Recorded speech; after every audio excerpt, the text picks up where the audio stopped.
Hello, guys. Welcome to another episode of the Otumba Adam Show. My name remains Adam Tulofimila today, and we are live. Okay, this is the 86th episode of the show, and on today's show, we're looking at is doing business with family worth it? Is doing business with family worth it? But before we dive right into what we have for today, how was your week? How is the weekend going? Did you get to go for an Owambe? And for me, I actually went for an event and I am back. But the only bad, well, I wouldn't say bad, but the sad part about the fact that, or of the day's event is the fact that like the roads in Nigeria are terrible and the government has not really done so much about some certain roads. I actually had to like go from Akure to, or for the main part of Akure to Iju, right, another local government in Ondo State, and the road between Akure and that end was really, really terrible. Like my whole body aches at the moment, but the show must go on. All right. So I can see someone like me on Facebook. If you'd like to introduce yourself, you know how we do it. Put your name, your location in the comment section. Let me welcome you properly. I actually feel as if my voice is going because of all the dust that like I had to like consume today. Anyway, introduce yourself. Let me know that like you're a part of this show. All right. This show for this year is meant to be 100 episodes, and we are currently doing the 86th episode of the show. All right. So is doing business with family worth it? Right. I don't know if you've ever had any situation whereby you had to do business with a family member. Personally, at a point in my life, I did, and I really did not find it funny. Maybe just maybe because it was the beginning part of my entrepreneurial journey, and I didn't really know much. So I felt that like, or I trusted wholeheartedly without putting terms and conditions apply like on the ground. Do you get like it wasn't a funny ordeal at that period, and I'm sure that like a lot of you out there have actually done businesses with family members that some of you would eventually feel that like, why did I ever have to do business with family? I'm sure that like some of you out there rather have actually sworn never to do business with family members, either your immediate family members or your extended family members. And then one of the things about doing business with family members is the fact that like if anybody messes up, you cannot report them. And even if you were to report them to the elders within the family, at the end of the day, they will tell you that like, well, you guys are blood, forget about it, just move on with it. And it doesn't really sit so well with a lot of people. I know for a fact that like I personally did not enjoy the fact that like I had to do something with a family member and it didn't turn out well. Well, I wouldn't really blame the person then, and I would also blame myself, right? Because one, you do not just trust blindly. Before you do anything with anybody, like you would have tested the person, but I did not. I only took the person's word for what it is, and the business went down, like went crashing down. All right, so another scenario that like I actually had about having to do, well, I didn't do the business with this particular family member, right? This person doesn't an immediate family, it's like an extended family member. I didn't do the business with the person because what the person was asking for was not something that I could do. I would not want to make mention of what the thing is, so that if the person is probably watching me, because I think I have all my family members and extended family members adding me on Facebook these days. So if they were to watch this, then the person would not actually feel as if I'm trying to cast him or her on a live show. All right, so I'm not going to go that far. Okay, I can see someone commenting right now. Hello, Emmanuel from Lagos. Oh, where's your Owambe Semo and Amala? Well, to God be the glory. I have devoured every form of food that I was given today. Like no, there's no point in me sharing that details. Anyway, going back to what we were saying, doing business with family is tough. It's really, really tough, right? And more often than not, like we're always scared because if you don't take the family member, or if you don't work with the family member, you might be tagged as you're being proud, you're pompous, you've blown now, you don't want to help any other person. And if you end up working with them and they do not keep their end of the bargain, right? It is something that like would also affect you, because at the end of the day, they are going to say like, well, you know the person is family, just forget it, forget about it, just let it go. Like, hello, my hard-earned money. You guys want me to just let it go like that? It doesn't work that way. No. So it should not be. So how can we then work with family members, right? I know that like a lot of the time, majority of us are scared to do that, but how can we work with family members? All right. So I have some points listed out here. The first on my list is set clear boundaries. All right. Set clear boundaries. If you're going to work with a family member, know exactly the time for work and the time off work, in the sense that like if both of you are meant to resume by 8 a.m., right, know that like the moment you have resumed, you are taking on the position of an office worker. You guys are no longer family members, right? Family out of the door once work starts. But immediately you're done with work, then you guys can now take up the whole family thing again. Because if you do not set that boundary, if you're working with your sibling, if you're working with someone in your family, and then like the person is still coming to your office, and then we'll be like, Egbon mi, how far now? Let's like, hello, this is an office time. Mm-mm. It is not time for this. So go back to work, go and do what you need to do. After work hours, we can actually do the whole like me, aburo me, family me, in everything that like can call each other. But when it is work hours, make sure that you set the boundary. You do not go beyond um, the work mode.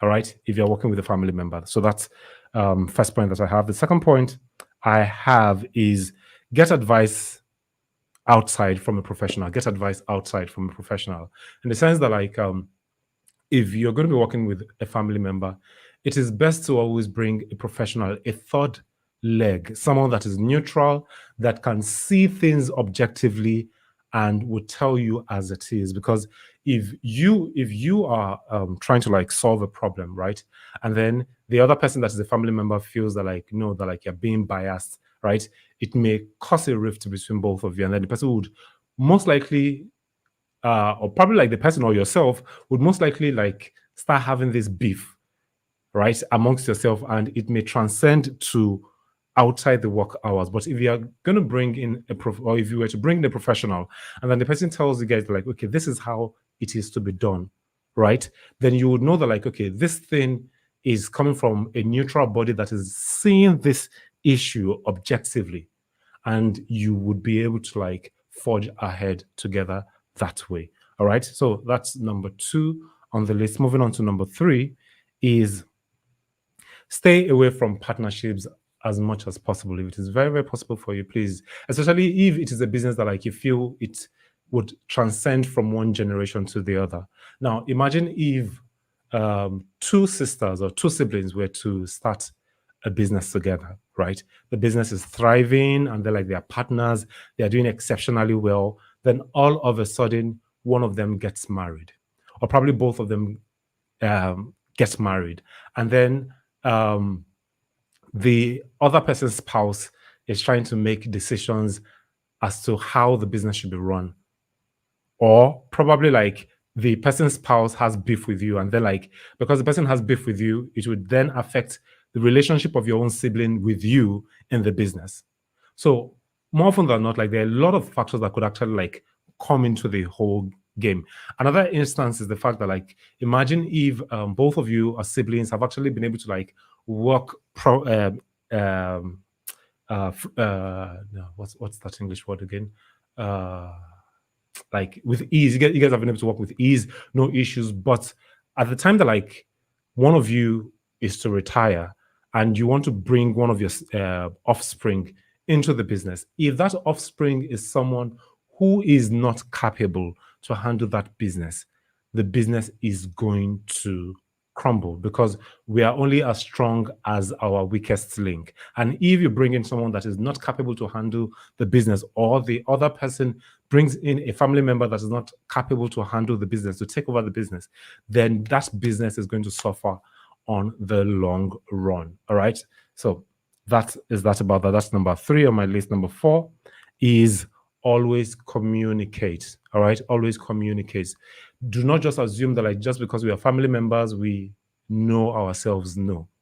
Always be open to talk, always be open to explain things as they are amongst yourself. All right.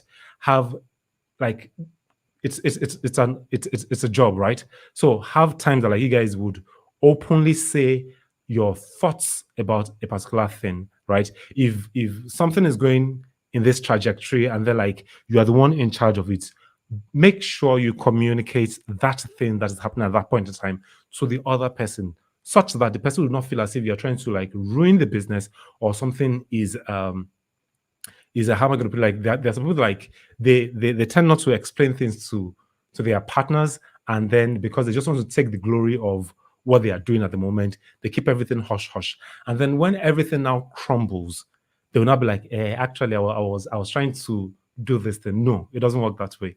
You need to be able to communicate as much as possible, even if the person is not a family member, even if the person is just a partner. Communication is very very key in business, especially if you're partnering with someone that is doing business with you.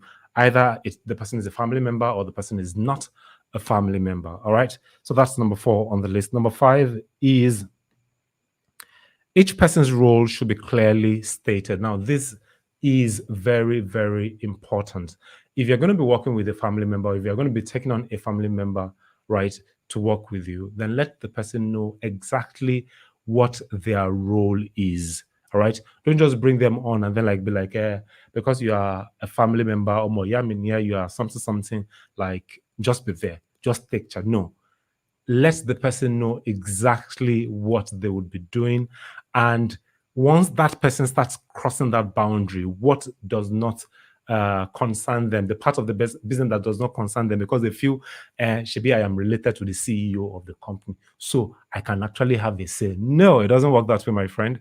Let the person know exactly what they will be doing, and let them also know what your own role is in the business. All right.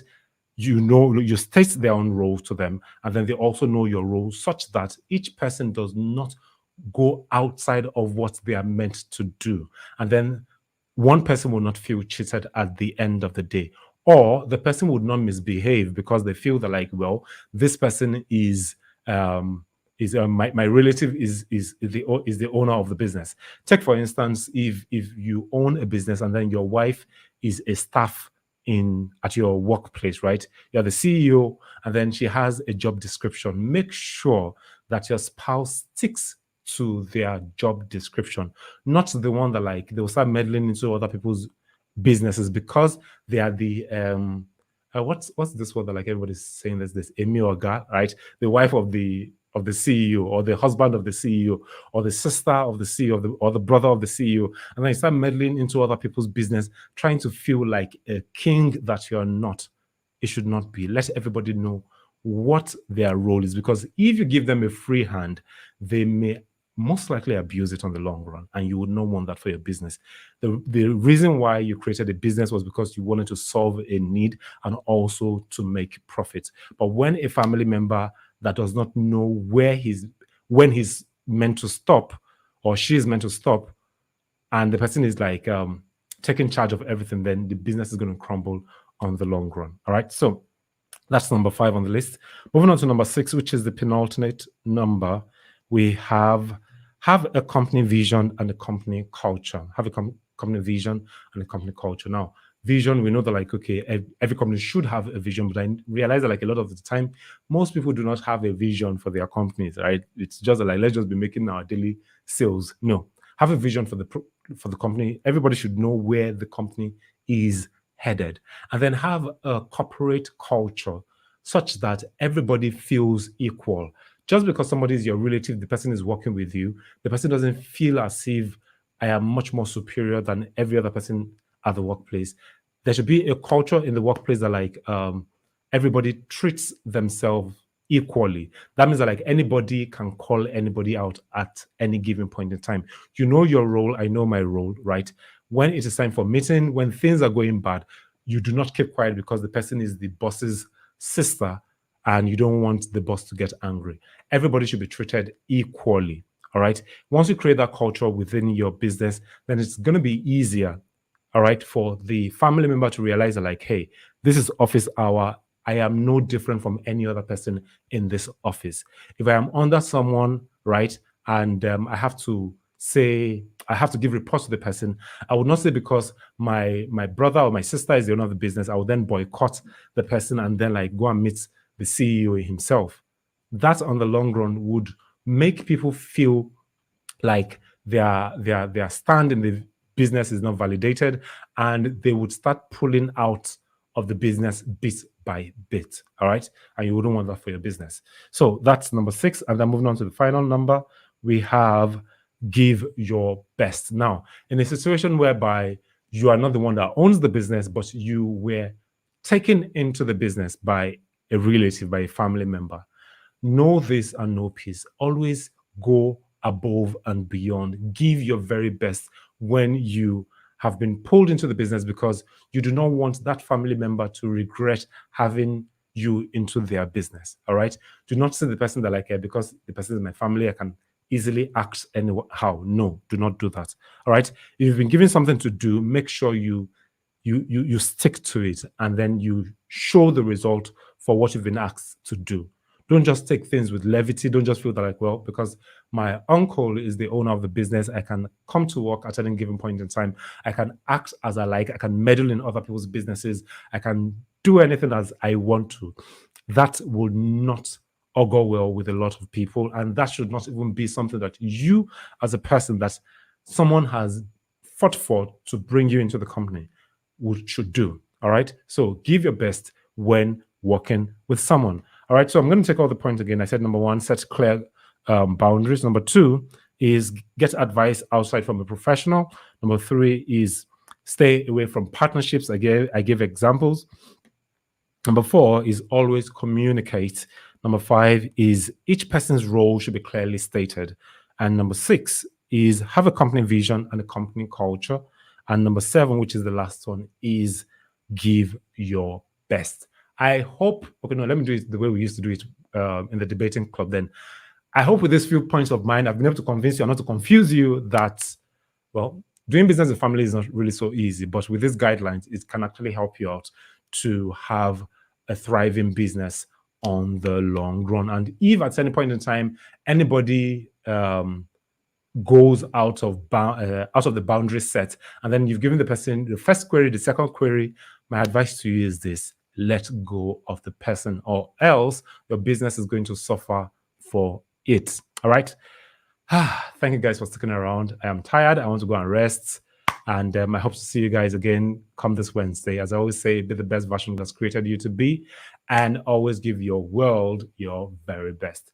My name remains Adam Solofemilajide. If you're watching from Facebook, please like, share. And if you're also watching from YouTube, like, subscribe, share, and let more people get to learn and grow in their small businesses, in their freelancing world, and anything that has to do with entrepreneurship. So thank you guys. Peace out.